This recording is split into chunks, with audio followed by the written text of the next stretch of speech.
दोस्तों, जैसे ही भारत आजाद हुआ, एक के बाद एक समस्याएं भारत के ऊपर गिरती गई।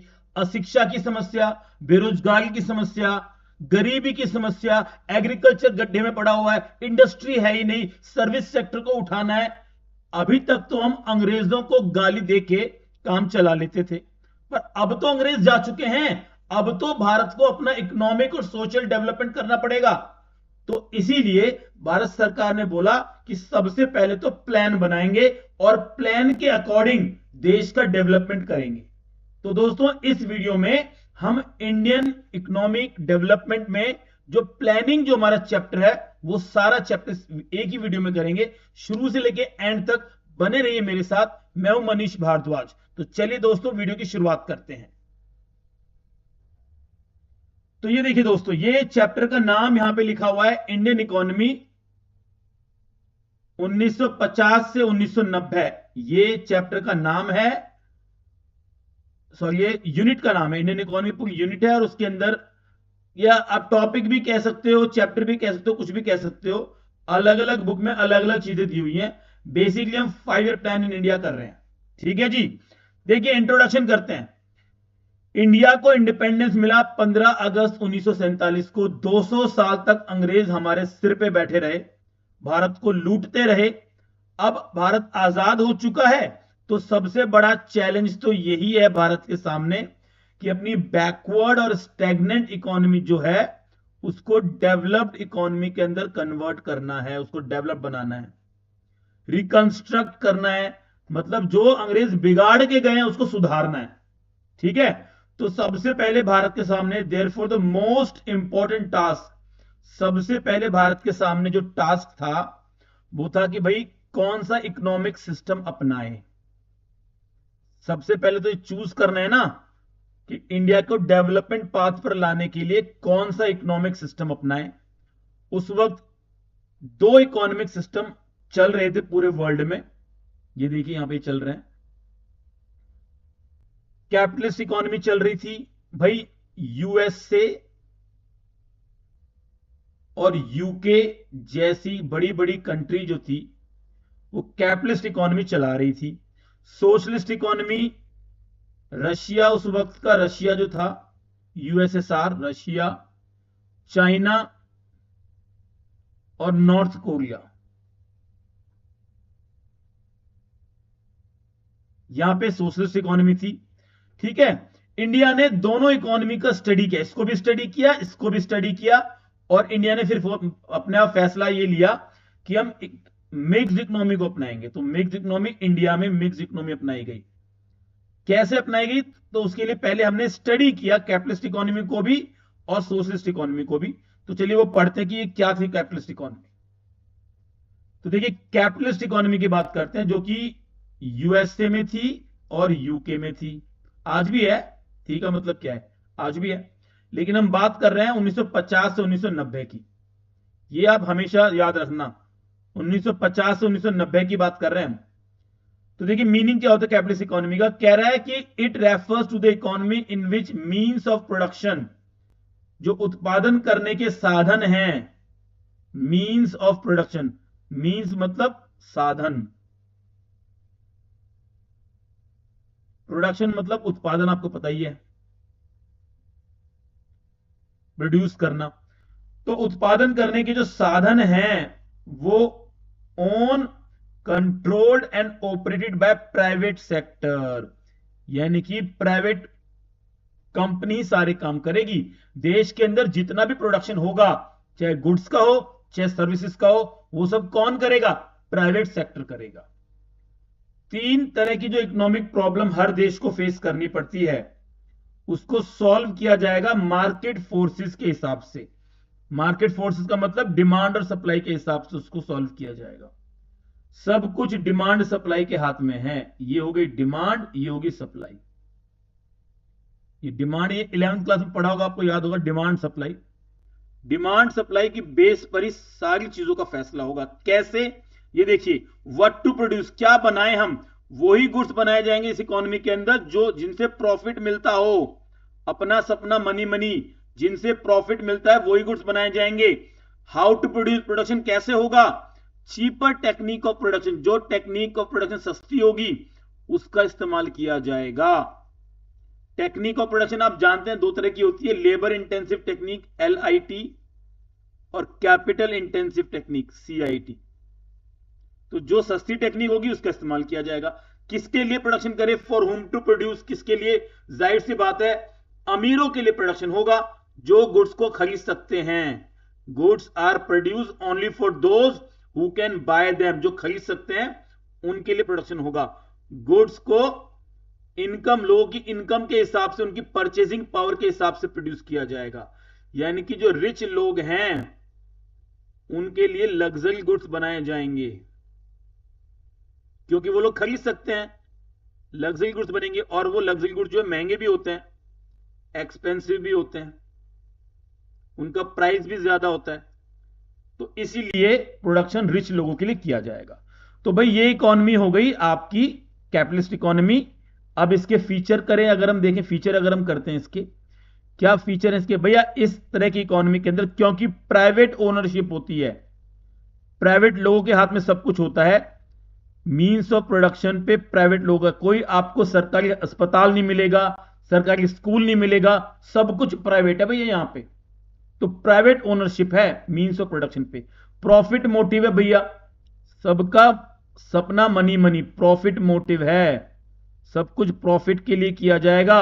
अमेरिका और यूके की बात कर रहे हैं जहां पे कैपिटलिस्ट इकोनॉमी होती है। गवर्नमेंट का लिमिटेड रोल है, सिर्फ गवर्नमेंट कन्फाइन है, मतलब बंधी हुई है, लॉ एंड ऑर्डर मेंटेन करेगी बस, और डिफेंस को देखेगी। डिफेंस मतलब आर्मी, आर्मी को चलाएगी गवर्नमेंट और पुलिस को चलाएगी गवर्नमेंट, बस गवर्नमेंट का यही काम है। पुलिस देखेगी, आर्मी को चलाएगी, प्रोडक्शन सारा प्राइवेट सेक्टर करेगा। प्राइस कैसे डिटरमाइन होगा भाई? प्राइस कैसे डिटरमाइन होगा? प्राइस मार्केट फोर्सेस से डिटरमाइन होगा, डिमांड सप्लाई के हिसाब से, है ना? अभी बताया था ना, डिमांड और सप्लाई, इनके हिसाब से कीमतें तय होंगी कि एक वस्तु की कितनी कीमत रखी जाएगी, है ना? वस्तु की कीमत, कीमत का मतलब किसी भी चीज का प्राइस कितना होगा, वो कौन डिसाइड करेगा? डिमांड और सप्लाई डिसाइड करेंगे। और अदर नेम की बात करें तो इसको मार्केट इकोनॉमी भी कहा जाता है, अदर नेम है यहां पे इसका, अदर नेम कर रहे हैं बेटा, ठीक है? इसको मार्केट इकोनॉमी भी कहा जाता है, इसको कैपिटलिज्म भी कहा जाता है, और एक नाम मैं लिखना भूल गया, इसको फ्री इकोनॉमी भी कहा जाता है, जहां सब कुछ प्राइवेट लोगों के ऊपर छोड़ दिया गया, फ्री कर दिया गया कि जो मर्जी प्रोडक्शन करो आप। ठीक है जी, चलिए अब कह रहे हैं मेरिट क्या है इस इकोनॉमी की, कैपिटलिस्ट इकोनॉमी की? कुछ फायदे भी तो होंगे ना। मेरिट मतलब फायदे, फायदे क्या है भाई? फायदा तो है भाई, प्रॉफिट ज्यादा से ज्यादा होगा इसके अंदर, क्योंकि आप प्रॉफिट करोगे, और जीडीपी जो है की जो ग्रोथ है वो एक्सेलरेट होगी, मतलब तेजी से बढ़ेगी, तेजी से बढ़ेगी, एक्सेलरेट होगी। अब कैसे भाई? देखो, क्योंकि सब कुछ प्रॉफिट के लिए किया जा रहा है, और जब प्रॉफिट के लिए काम करते हैं तो बहुत ज्यादा जोश और जुनून से काम करते हैं, प्रोडक्शन बहुत हाई होता है, क्योंकि सबको प्रॉफिट कमाना है, सभी कंपनी को प्रॉफिट कमाना है, ढील वील नहीं होती उसके अंदर, तुरंत फुरंत काम करता है, बिल्कुल जल्दी जल्दी काम करते हैं। तो देश की जो इकोनॉमी है वो ग्रो पे चलती, जो ग्रोथ रेट है वो तेजी से आगे बढ़ती है। तो ये है आपका कैपिटलिस्ट इकोनॉमी की मेरिट। अब भाई देखो, डीमेरिट भी है इसकी, कुछ नुकसान भी तो हैं, हर चीज के फायदे और नुकसान होते हैं, नुकसान भी है, कुछ ड्रॉबैक भी है। ड्रॉबैक ये है कि भाई देखो, अमीरों के लिए प्रोडक्शन हो रहा है भाई, क्योंकि वही तो प्रॉफिट देंगे कंपनियों को, गरीब लोग बेचारे सफर करेंगे डेप्रीवेशन, डेप्रीवेशन मतलब वंचित रह जाएंगे, वो वंचित रह जाएंगे, उनको कुछ नहीं मिलेगा। सारी गुड्स एंड सर्विसेज अमीरों के लिए प्रोडक्शन होगा, तो गरीब लोग सफर करेंगे। तो भाई ग्रोथ तो होगी देश के अंदर, लेकिन सोशल जस्टिस नहीं हो पाएगा। Without social justice, social justice नहीं हो पाएगा, सामाजिक न्याय नहीं हो पाएगा, जो समाज है उसमें न्याय नहीं रहेगा। अमीरों के लिए प्रोडक्शन होगा, गरीबों को छोड़ दिया जाएगा, क्योंकि प्राइवेट सेक्टर को गरीबों से कोई फर्क नहीं पड़ता भाई, उनको तो रिच लोगों के लिए काम करना है और प्रॉफिट कमाना है बस। तो ये होगी कैपिटलिस्ट इकोनॉमी। अब बात करते हैं हम सोशलिस्ट इकोनॉमी की। भाई सोशलिस्ट इकोनॉमी उसका बिल्कुल अपोजिट, एकदम अपोजिट है। अपोजिट है किसका? कैपिटलिस्ट इकोनॉमी का। कैपिटलिस्ट इकोनॉमी का एकदम अपोजिट। अगर वो नॉर्थ पोल है तो ये साउथ पोल है, अगर वो दिन है तो ये रात है, अगर वो मोदी है तो ये केजरीवाल है। तो बिल्कुल अपोजिट है उसका। तो देखो मीनिंग देखते हैं। कह रहा है कि इस तरह की इकोनॉमी के अंदर मींस ऑफ प्रोडक्शन जो होते हैं, उत्पादन के जो साधन होते हैं, वो किसका किसका हक होता है उनके ऊपर? कौन उनको कंट्रोल करता है, ओन करता है, ऑपरेट करता है? भाई पब्लिक सेक्टर, इनकी गवर्नमेंट। सब कुछ गवर्नमेंट के हाथ में है। जो भी गुड्स एंड सर्विसेज का प्रोडक्शन होगा वो सब गवर्नमेंट के हिसाब से होगा, गवर्नमेंट खुद करेगी। गवर्नमेंट की मर्जी के बिना एक पत्ता भी नहीं हिलेगा। ये आपकी सोशलिस्ट इकोनॉमी है। तो प्रॉब्लम कैसे सॉल्व की जाएगी? तीन जो सेंट्रल प्रॉब्लम है बड़ी, वो सॉल्व कैसे की जाएगी? वो गवर्नमेंट की पॉलिसी के हिसाब से सॉल्व की जाएगी। गवर्नमेंट जो पॉलिसी बनाएगी वैसे ही सॉल्व होगा। अब व्हाट टू प्रोड्यूस के अंदर क्या होगा? गवर्नमेंट डिसाइड करेगी कि भाई क्या प्रोड्यूस करना है, सोसाइटी की नीड को ध्यान में रखते हुए, सोसाइटी की जरूरत को ध्यान में रखते हुए प्रोडक्शन होगा। ऐसे नहीं कि मन की मर्जी से प्रोडक्शन कर रहे हैं, अमीरों के लिए प्रोडक्शन कर रहे हैं, ऐसा नहीं भाई। गवर्नमेंट डिसाइड करेगी हाउ टू प्रोड्यूस, प्रोडक्शन कैसे होगा, मशीन का इस्तेमाल होगा या लेबर का इस्तेमाल होगा, गवर्नमेंट डिसाइड करेगी। कि टेक्निक ऑफ प्रोडक्शन क्या होगी, लेबर इंटेंसिव टेक्निक होगी या कैपिटल इंटेंसिव टेक्निक होगी, गवर्नमेंट डिसाइड करेगी। किसके लिए प्रोड्यूस, किसके लिए करे production, production for whom to produce, government decide करेगी। कि लोगों की नीड के अकॉर्डिंग ही प्रोडक्शन होगा। इसलिए नहीं कि वो कितना बाय कर सकते हैं, ये रिच लोगों की बात कर रहा है कि रिच लोगों के हिसाब से नहीं, लोगों की जरूरत के हिसाब से प्रोडक्शन होगा, लोगों की जरूरत को ध्यान में रखा जाएगा। यह सोशलिस्ट इकोनॉमी। ठीक है भाई, चलिए, सब कुछ सरकार कर रही है इसके अंदर।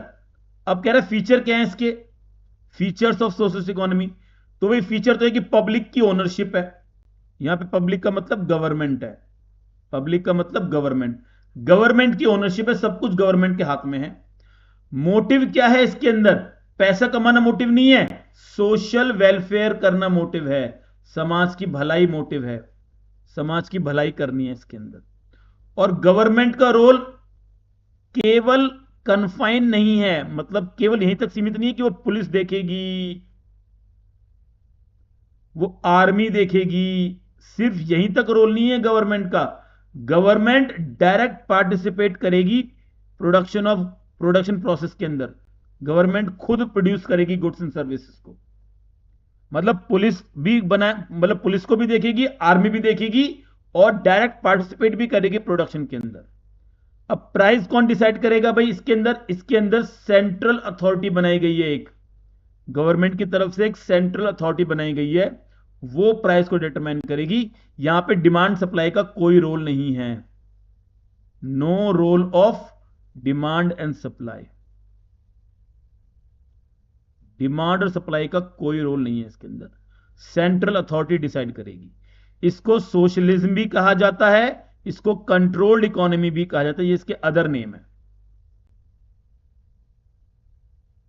ठीक है भाई, अदर नेम है इसके सोशलिस्ट इकोनॉमी के। अब देखो मेरिट करते हैं इसके, कुछ फायदे भी तो, अभी फायदे तो होते ही हैं। फायदा क्या है इसके अंदर भैया? इसके अंदर इक्वलिटी आएगी देश के अंदर, इनकम इक्वलिटी आएगी, यानी कि रिच और पुअर के बीच में जो गैप है वो कम हो जाएगा। जो गैप है रिच और पुअर के बीच में वो कम होगा इसके अंदर। इसके अंदर सोशल वेलफेयर को मैक्सिमाइज किया जाता है, समाज की भलाई के लिए काम होता है। इसके अंदर ग्रोथ होती है लेकिन इंक्लूसिवनेस होती है, इंक्लूसिव ग्रोथ होती है, सबका साथ सबका विकास, सबका साथ होता है इसके अंदर, क्योंकि सोशल जस्टिस के बेस पर ग्रोथ होती है। सामाजिक न्याय करना है तो गरीब लोगों को भी शामिल किया जाता है इसके अंदर, इंक्लूसिव ग्रोथ होती है। ठीक है भाई, डीमेरिट क्या, नुकसान क्या भाई इसका? नुकसान भी तो है, सोशलिस्ट इकोनॉमी के अंदर ग्रोथ रेट बहुत स्लो होती है, इकोनॉमिक ग्रोथ जो जीडीपी है उसकी जो रफ्तार है बढ़ने की वो काफी स्लो होती है इसके अंदर, है ना। चलिए भाई, तो भाई इंडिया ने क्या किया, इंडिया ने दोनों को स्टडी किया, कैपिटलिस्ट इकोनॉमी को भी स्टडी किया और सोशलिस्ट इकोनॉमी को भी स्टडी किया, और अंत में भारत इस नतीजे पे पहुंचा कि भैया हम तो मिक्स्ड इकोनॉमी खाएंगे, मतलब मिक्स्ड वेज खाएंगे, मिक्स्ड इकोनॉमी कह रहा हूं, हम तो मिक्स वेज खाएंगे। तो इंडिया ने मिक्स्ड इकोनॉमी सिस्टम को अडॉप्ट किया। अमेरिका के पास पैसा है, उन्हें पनीर पसंद है, हमें दूध और चावलों से बनी खीर पसंद है। वो पैकेट फूड खाते हैं, उनके अपने बहाने हैं, हम इंडिया वाले मिक्स वेज के दीवाने हैं। बताओ इस स्टैंजा में कवि क्या कहना चाहता है। Mix economic system. अब मिक्स इकोनॉमिक सिस्टम क्या है, जाहिर सी बात है, नाम में मिक्स लिखा है तो इसके अंदर जो मींस ऑफ प्रोडक्शन है उसके ऊपर दोनों का कंट्रोल है, प्राइवेट सेक्टर का भी है और पब्लिक सेक्टर का भी है। प्राइवेट सेक्टर भी काम करेगा, पब्लिक सेक्टर भी काम करेगा, मींस ऑफ प्रोडक्शन पे दोनों का हक है, प्राइवेट सेक्टर का भी पब्लिक सेक्टर का भी। अब मेरिट क्या है इसकी, मिक्स इकोनॉमी की, भाई कुछ फायदे तो इसके भी, तभी तो इंडिया ने अपनाया इसको। इसके अंदर कैपिटलिस्ट इकोनॉमी भी आ गया और सोशलिस्ट इकोनॉमी भी आ गया, भाई दोनों चीजें मिल गई हमें, कैपिटलिस्ट भी मिल गई और सोशलिस्ट भी मिल गई। अब प्राइवेट सेक्टर जो है वो फोकस करेगा प्रॉफिट को मैक्सिमाइज करने में, जिससे कि ग्रोथ एक्सेलरेट होगी, ग्रोथ तेजी से बढ़ेगी, इंक्रीज होगी ग्रोथ। और गवर्नमेंट सेक्टर फोकस करेगा सोशल वेलफेयर के लिए, जिसे सोशल जस्टिस होगा, सामाजिक न्याय होगा, सामाजिक न्याय होगा। अब देखो भारत में इसका अगर एग्जांपल दें आपको तो बहुत ही सिंपल एग्जांपल है। इंडिया में देखिए आप, गवर्नमेंट हॉस्पिटल भी है और प्राइवेट हॉस्पिटल भी है ना, दोनों हैं। स्कूल्स भी, गवर्नमेंट स्कूल्स भी हैं और प्राइवेट स्कूल्स भी हैं। तो इंडिया में मिक्स इकोनॉमी है, दोनों है। तो गवर्नमेंट समाज के लिए काम करेगी, प्राइवेट लोग अमीरों के लिए काम करेगा, है ना। अमीरों के बच्चे प्राइवेट में पढ़ते हैं, प्राइवेट हॉस्पिटल में इलाज होता है उनका, गरीबों के बच्चे गवर्नमेंट स्कूल में पढ़ते हैं। अरे मैंने क्या लिख दिया, प्राइवेट लिख दिया, मतलब प्राइवेट स्कूल है। तो इंडिया को आप ध्यान से देखेंगे तो इंडिया में यही हो रहा है, मिक्स इकोनॉमी है इंडिया के अंदर। अब इसकी डीमेरिट भी होती है मिक्स इकोनॉमी की, कुछ नुकसान भी है इसके। गवर्नमेंट जो है वो करप्शन कर देती है इसके अंदर, क्योंकि इसके अंदर लाइसेंस की व्यवस्था होती है, प्राइवेट सेक्टर को लाइसेंस लेना पड़ता है और लाइसेंस लेने के लिए वो ब्राइब, घूस देते हैं, तो करप्शन हो जाता है इसके अंदर, जिसकी वजह से लो लेवल ऑफ एफिशिएंसी और प्रोडक्टिविटी दोनों कम हो जाती है। प्रोडक्टिविटी भी कम हो जाती है और गुणवत्ता, क्वालिटी बोलते हैं एफिशिएंसी को, क्वालिटी भी कम हो जाती है गुड्स एंड सर्विसेज की, प्रोडक्टिविटी भी कम हो जाती है ना। ठीक है, अब सवाल उठता है कि इंडिया ने मिक्स इकोनॉमी क्यों अपनाई, why India adopted mix economy. ठीक है भाई, क्योंकि इंडिया को डेवलपमेंट करना था, ग्रोथ करनी थी इंडिया को, और इंडिया अवॉइड कर रहा था कि यार ये एक्सट्रीम वर्जन जो है ना, जो बहुत ही एक्सट्रीम वर्जन है, कैपिटलिज्म और सोशलिज्म, एक तो कंप्लीट अमीरों के लिए है, एक कंप्लीट ही पुअर लोगों के लिए है, गरीबों के लिए है। तो ये जो एक्सट्रीम वर्जन है इसको अवॉइड करते हैं। कैपिटलिज्म इंडिया के लिए ठीक नहीं है भाई, क्योंकि ज्यादातर जो भारत की मेजॉरिटी ऑफ पीपल हैं वो गरीब हैं, इलिटरेट हैं। उस वक्त की बात कर रहे हैं, एट दैट टाइम का मतलब 1950 से 1990 की बात कर रहे हैं, उस वक्त की, आज की बात नहीं कर रहे, 50 से 90 की बात कर रहे हैं। तो उस वक्त कैपिटलिज्म तो बिल्कुल नहीं भाई, क्योंकि भारत के ज्यादातर लोग गरीब हैं, इलिटरेट हैं, तो कैपिटलिज्म तो दिक्कत कर देगा। अगर गोरे अंग्रेज जाएंगे, काले अंग्रेज आ जाएंगे, भारत के लोगों का खून चूसेंगे, है ना। तो इंडिया ने कहा कि ठीक है कैपिटलिज्म तो नहीं, उन्होंने कहा नहीं भाई हम सोशलिज्म भी नहीं अपना सकते, क्योंकि हमें प्राइवेट प्रॉपर्टी को, इंडिया की डेमोक्रेसी को भी तो रिस्पेक्ट देनी है। अगर सोशलिज्म आ गया तो प्राइवेट लोग जो हैं वो सब खत्म हो जाएंगे। और भारत की आजादी में प्राइवेट लोगों का भी योगदान था भाई। तो बड़े इंडस्ट्रीज थे, टाटा बिरला, टाटा थे उस वक्त और बिरला थे। इन लोगों ने भी तो देश की आजादी में रोल निभाया था। तो भाई इनको भी तो कुछ देना पड़ेगा ना। तो सोशलिज्म अपना लिया तो सब कुछ सरकार के हाथ में हो जाएगा, प्राइवेट सेक्टर का तो गला भिज जाएगा बिल्कुल। इसलिए रिस्पेक्ट देनी है प्राइवेट प्रॉपर्टी को भी। और डेमोक्रेसी, भारत में डेमोक्रेसी है, सबको अपनी बात रखने का हक है। तो ये डेमोक्रेसी इस वजह से ये किया गया। ठीक है, चलिए। तो इंडिया ने मिक्स इकोनॉमी को अपना लिया। अब बात करते हैं इकोनॉमिक प्लानिंग की। तो भाई इकोनॉमिक प्लानिंग का मतलब क्या है? इकोनॉमिक प्लानिंग एक सिस्टम है जिसके अंदर सेंट्रल अथॉरिटी, एक संस्था होती है, एक ऑर्गेनाइजेशन होती है। सेंट्रल अथॉरिटी क्या करेगी? कुछ टारगेट सेट करेगी, कुछ स्पेसिफिक प्रोग्राम बनाएगी, और उन टारगेट को, स्पेसिफिक प्रोग्राम को अचीव करने के लिए पॉलिसी बनाएगी, और वो पॉलिसी एक स्पेसिफिक टाइम पीरियड में कंप्लीट करेगी। तो इसे बोलते हैं इकोनॉमिक प्लानिंग। ठीक है, एक बार और बताता हूं। इकोनॉमिक प्लानिंग में क्या है? एक सेंट्रल अथॉरिटी होगी, एक ऑर्गेनाइजेशन होगी, उसका काम होगा टारगेट सेट करना और प्रोग्राम सेट करना, उन टारगेट और प्रोग्राम को अचीव करने के लिए पॉलिसी बनाना, और वो एक स्पेसिफिक टाइम पीरियड में बनाना। इसे इकोनॉमिक प्लानिंग बोलते हैं। और इंडिया में ये काम प्लानिंग कमीशन को दिया गया। प्लानिंग कमीशन थी वो central authority, central authority, planning commission थी वो सेंट्रल अथॉरिटी।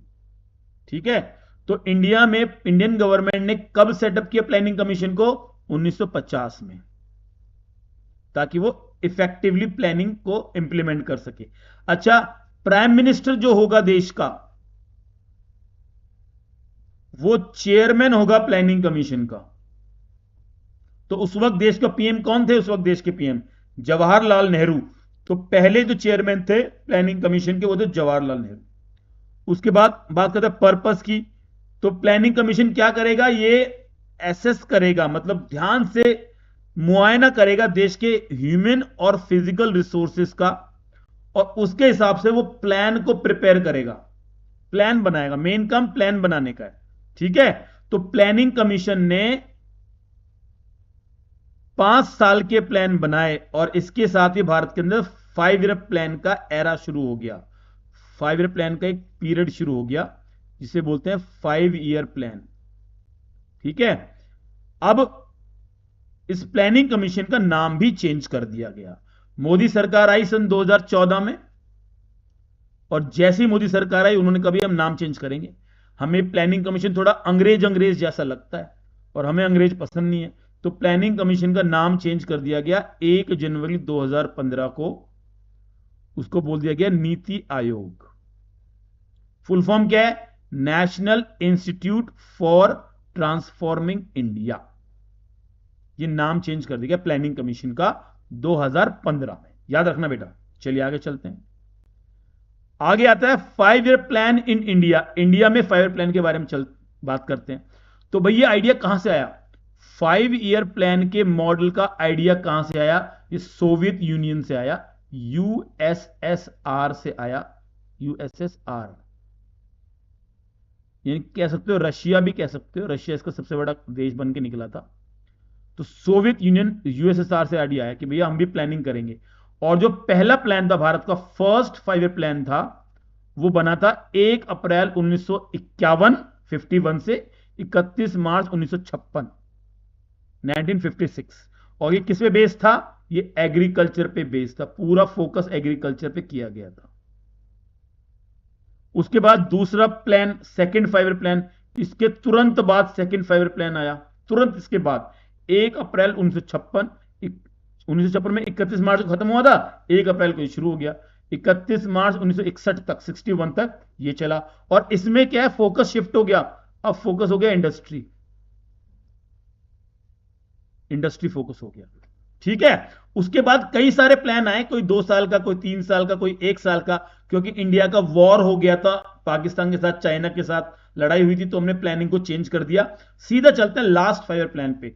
तो भारत का जो लास्ट 5 ईयर प्लान था वो था 12 से 17। ये लास्ट 5 ईयर प्लान था भारत का। और last 5 year plan 12th plan था, 12वां प्लान था भारत का। ठीक है, लास्ट 5 ईयर प्लान। अच्छा जी, अब देखो क्या लिखे नंबर 5 पे, कह रहे planning that covers both social and economic sphere is called comprehensive planning.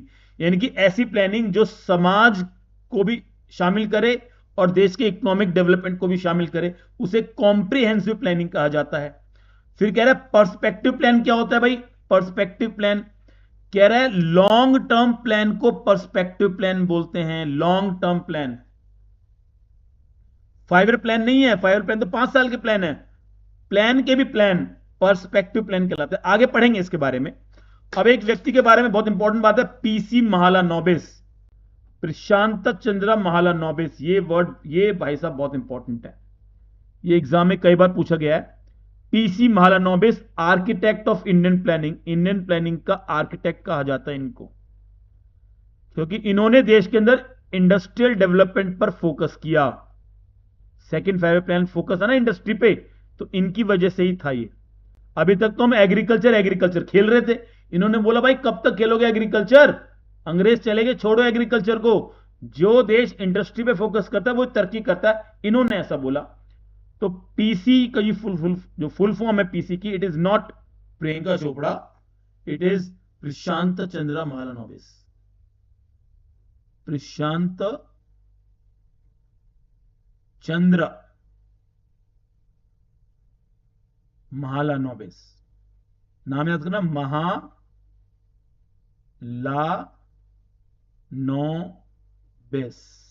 तोड़ तोड़ के याद करो, महालानोबिस,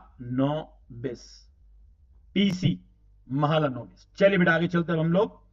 कह रहा है goals of 5 year plan.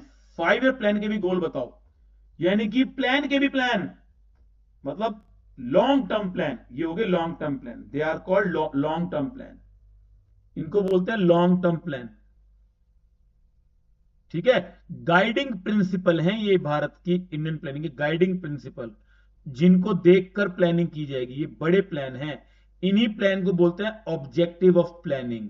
Planning के ऑब्जेक्टिव, लॉन्ग टर्म प्लान बोल लो, ऑब्जेक्टिव ऑफ प्लानिंग बोल लो, कुछ भी कह लो इनको। इनका मतलब होता है कि 5 ईयर प्लान के भी प्लान, मतलब बाप का भी बाप, दादा। आप इसको ऐसे समझो कि मान लीजिए आपका जो लॉन्ग टर्म प्लान है, लॉन्ग टर्म प्लान है आपका, वो 12th क्लास में गुड मार्क्स लेने का प्लान है।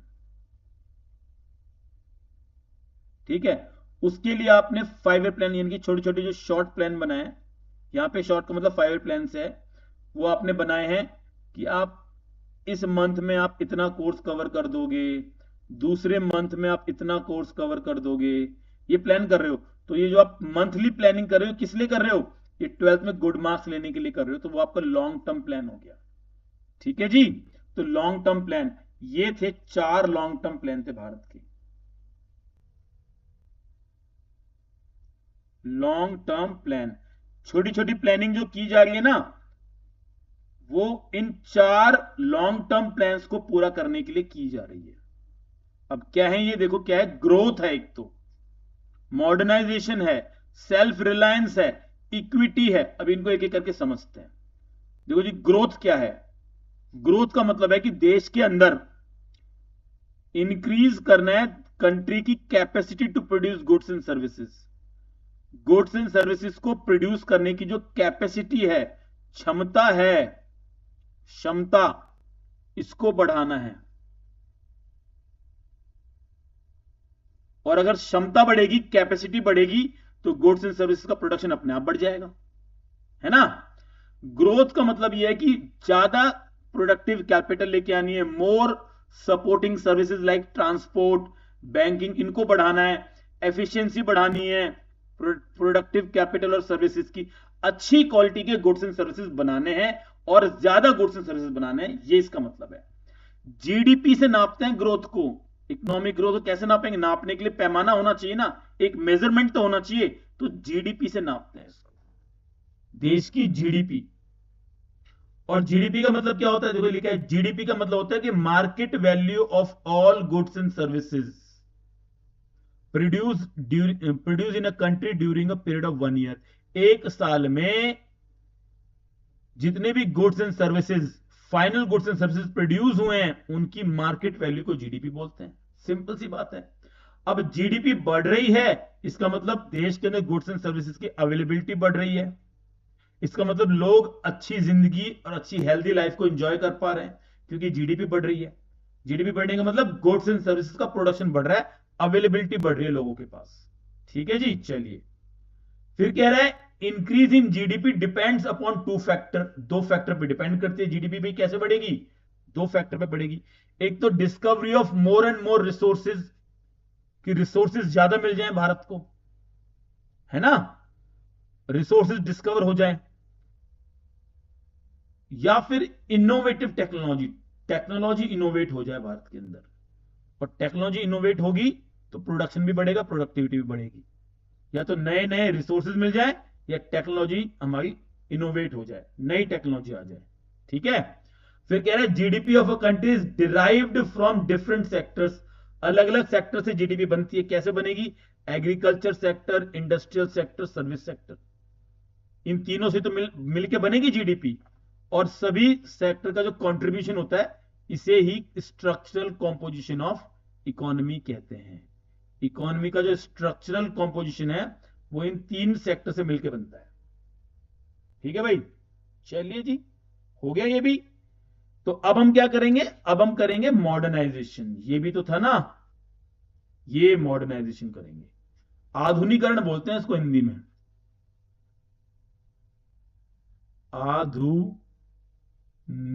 उल्टा बना रहा हूं क्या, नीकरण, आधुनिकरण। अब जाहिर सी बात है, मॉडर्नाइजेशन के अंदर 2 पॉइंट बनता है बेटा। देखो, अडॉप्शन ऑफ न्यू टेक्नोलॉजी, नई टेक्नोलॉजी को अडॉप्ट कर लेना। एम क्या है? The aim of modernisation was, ये आज की बात कर ही नहीं रहे हैं, ये तो हम 1950 से 1990 की बात कर रहे हैं। आज तो मॉडर्न इकोनॉमी बन चुके हैं या बन जाएंगे, बहुत मॉडर्नाइजेशन आज तो हो चुका है। ये 50 से 90 की बात कर रहे हैं। तो जो एम था मॉडर्नाइजेशन का, उस वक्त की बात कर रहे हैं, वो था कि गुड्स एंड सर्विसेज का प्रोडक्शन बढ़ना चाहिए। नई टेक्नोलॉजी से बढ़ाएंगे। कैसे बढ़ाएंगे? नई टेक्नोलॉजी यूज करेंगे तब भाई, तभी तो बढ़ेगा गुड्स एंड सर्विसेज का प्रोडक्शन, जब नई टेक्नोलॉजी यूज करेंगे। फॉर एग्जाम्पल, फार्मर जो है उसको यूज करना चाहिए, नई नई सीड्स का इस्तेमाल करना चाहिए, न्यू सीड्स, जो HYV सीड्स, इसके बारे में आगे पढ़ेंगे हम, HYV सीड्स के बारे में। तो अपना आउटपुट बढ़ाओ, नई नई सीड्स का इस्तेमाल करो। जो फैक्ट्री के ओनर हैं, उनको बोला गया भाई तुम न्यू और एडवांस टेक्नोलॉजी का इस्तेमाल करो, तभी तुम भी अपना आउटपुट बढ़ा पाओगे। तो अडॉप्शन ऑफ न्यू टेक्नोलॉजी, ऐसा हमने लक्ष्य रखा गया कि हम नई टेक्नोलॉजी का इस्तेमाल करेंगे आने वाले 20-30 सालों के अंदर। और कह रहे चेंज इन सोशल आउटलुक, यानी कि जब समाज की सोच नहीं बदलेगी, आउटलुक का मतलब होता है सोच, समाज की सोच को बदलना, ये भी उस वक्त हमने एक एम रखा था। मॉडर्नाइजेशन का मतलब होता है चेंज इन सोशल आउटलुक, समाज की सोच में परिवर्तन। जैसे उस वक्त तो खैर बड़ी समस्या थी ये, जेंडर एम्पावरमेंट करना, इक्वल राइट्स देना वुमेन को, ये उस वक्त लक्ष्य रखा गया था, जेंडर एम्पावरमेंट और इक्वल राइट्स टू वुमेन। और वो चाह रहे थे कि ऐसी सोसाइटी बने, मोर सिविलाइज सोसाइटी हो, प्रोस्पेरियस सोसाइटी हो, जिसके अंदर वुमेन को भी वर्क प्लेस में जगह मिल सके, उनके टैलेंट को भी जगह मिल सके। यह है चेंज इन सोशल आउटलुक, ये मॉडर्नाइजेशन का ही एक पार्ट है, अडॉप्शन ऑफ न्यू टेक्नोलॉजी और चेंज इन सोशल आउटलुक। ठीक है जी, ये उस वक्त के लक्ष्य रखे गए थे। आगे चलते हैं। कह रहे हैं सेल्फ रिलायंस और सेल्फ सफिशिएंसी, ये भी एक लक्ष्य था। ये 1950 के आसपास की बात कर रहे हैं, 50 से 90 की बात कर रहे हैं। तो उस वक्त तो भाई हम नए नए आजाद हुए थे, तो भारत जो देश था वो डिपेंडेंट था विदेशों के ऊपर। हम चाह रहे थे कि हम नॉन डिपेंडेंट हो जाएं। किस पर नॉन डिपेंडेंट हो जाए? फॉरेन कंट्रीज पे नॉन डिपेंडेंट हो जाए। किस लिए नॉन डिपेंडेंट हो जाए? फाइनेंशियल रिसोर्सेज के लिए और गुड्स एंड सर्विसेज की सप्लाई के लिए हम नॉन डिपेंडेंट हो जाएं। इसका मतलब क्या हुआ? इन अदर वर्ड्स इसका मतलब यह है कि हम अपने रिसोर्सेज का इस्तेमाल करें अपनी इकोनॉमिक ग्रोथ के लिए और मॉडर्नाइजेशन के लिए, दूसरों पे निर्भर ना रहें, है ना। फिर लिखा है नीचे, dependence on foreign country should be reduce, कम से कम डिपेंडेंट रहे भाई। देखो भाई, भारत नया नया आजाद हुआ था, तो ऐसा तो हो नहीं सकता कि हम बिल्कुल ही उन पे डिपेंडेंट ना रहे।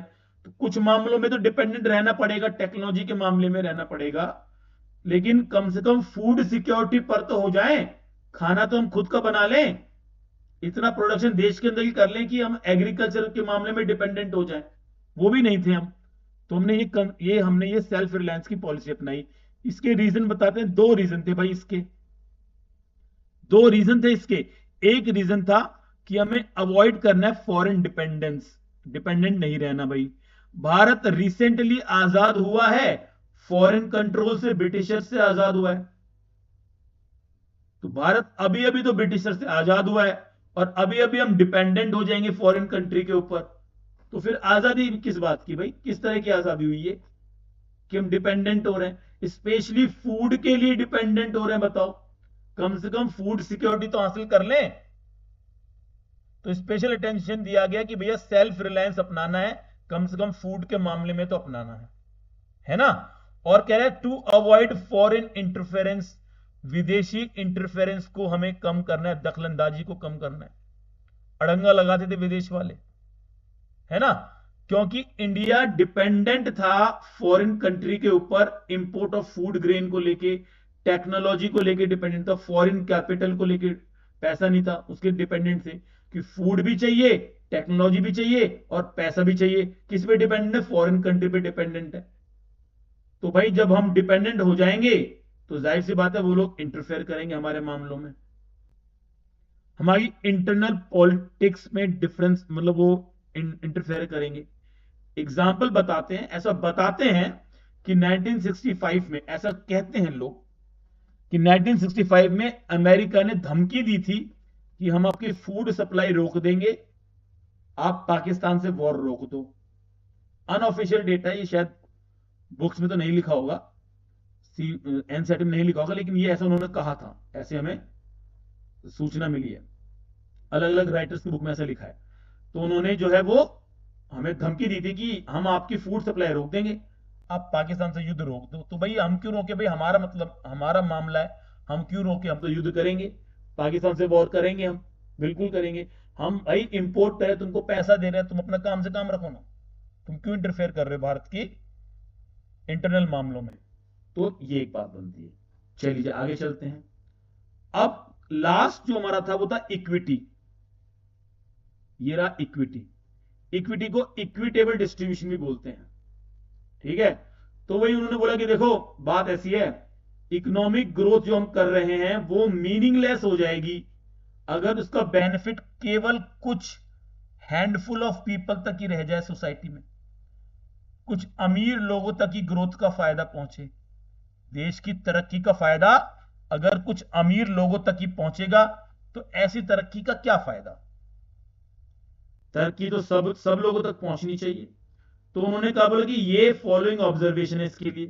पहली कह रहे growth will serve no purpose, growth का कोई फायदा नहीं रहेगा अगर सोसाइटी में रिच जो है वो और रिच हो जाए और गरीब बेचारा स्ट्रगल करता रहे अपनी बेसिक नीड के लिए।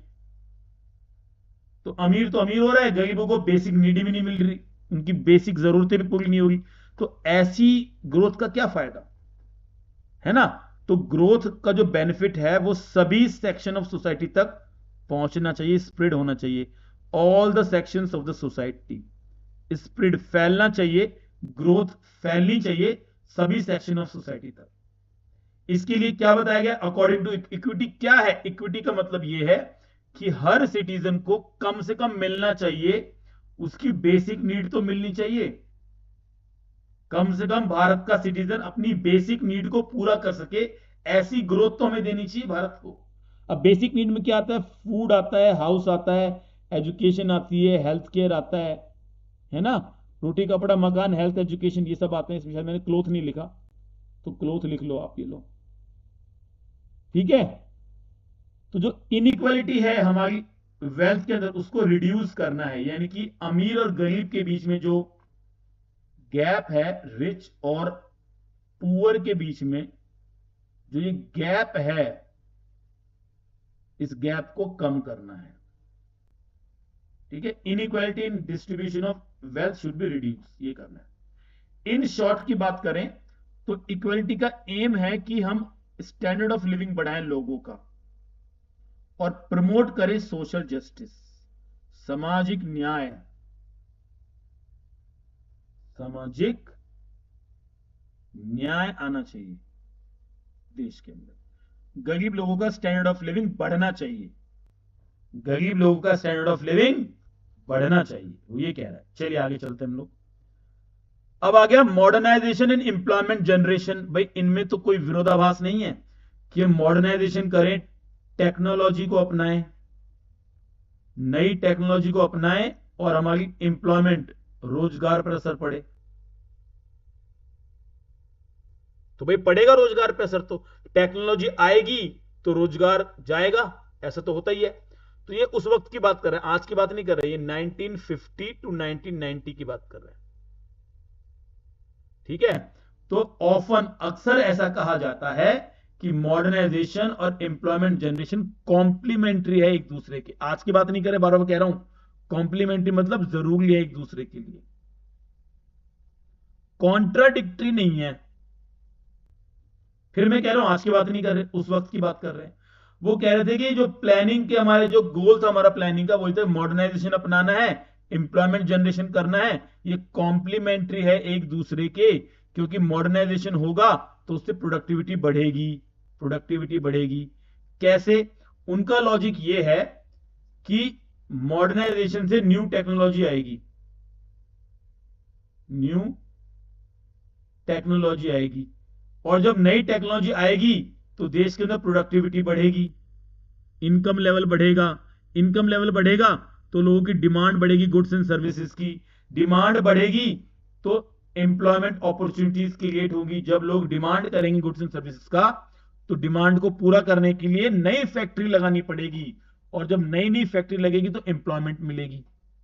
इसीलिए वो कह रहा है कि कॉम्प्लीमेंट्री है दोनों एक दूसरे के, रोजगार और मॉडर्नाइजेशन कॉन्टेम्परेरी है। लेकिन देखो आजकल की बात करें, दीज डेज की बात करें, तो आजकल तो ऐसा नहीं है। मॉडर्न टेक्नोलॉजी हम देख रहे हैं वो सब्स्टिट्यूट कर रही है लेबर को, लेबर की जगह मशीन का इस्तेमाल किया जा रहा है, मशीन का इस्तेमाल किया जा रहा है। More and more technologies are use की जा रही है, इसीलिए ये किल कर रहे हैं एम्प्लॉयमेंट को, लेबर के लिए एम्प्लॉयमेंट किल हो गया है।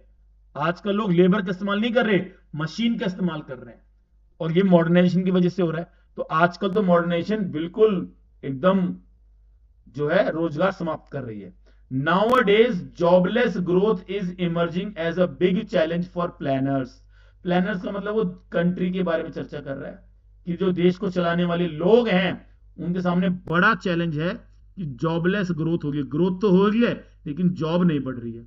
तो इसको देखो कैसे हम, भारत देश कैसे इसको मैनेज करता है। ठीक है जी, चलिए आगे चलते हैं। अब तो चैप्टर खत्म होने वाला है, बस थोड़ी देर और बने रहिए। अगर आप यहां तक वीडियो देख ही चुके हैं तो थोड़ी देर और बने रहिए, बस चैप्टर खत्म होने वाला है। कह रहा है इक्वल डिस्ट्रीब्यूशन और इक्विटेबल डिस्ट्रीब्यूशन में क्या अंतर है? बहुत अंतर है भाई। देखो इक्वल डिस्ट्रीब्यूशन तो कोई नहीं चाहता। इक्वल डिस्ट्रीब्यूशन का मतलब है कि एवरी सिटीजन, देश के अंदर जो जितने भी सिटीजन हैं सबका इक्वल शेयर होगा देश की नेशनल इनकम के ऊपर। इक्वल शेयर की बात कर रहा है, यानी कि डॉक्टर को भी वही सैलरी मिलेगी जो एक क्लर्क को मिल रही है हॉस्पिटल में।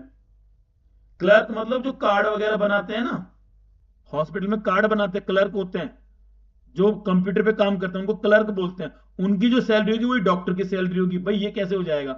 ये तो ठीक नहीं है ना। ऐसे तो गधे और घोड़ों को एक ही लाइन में खड़ा कर दिया, ये तो ठीक नहीं है। तो कोई भी सोसाइटी ऐसा तो नहीं चाहती। No society would like to adopt such a situation. इसलिए बोला भाई इक्वल डिस्ट्रीब्यूशन नहीं करना है, इक्विटेबल डिस्ट्रीब्यूशन करना है। दोनों में अंतर है। इक्विटेबल का मतलब यह है कि जो डिफरेंस आ रहा है इनकम का, उसमें एक सर्टेन लिमिट को तो अलाउ करना ही पड़ेगा ना, कुछ तो लिमिट रखनी पड़ेगी डॉक्टर की सैलरी में और एक क्लर्क की सैलरी में लिमिट होनी चाहिए, एक लिमिट तक हम अलाउ करेंगे।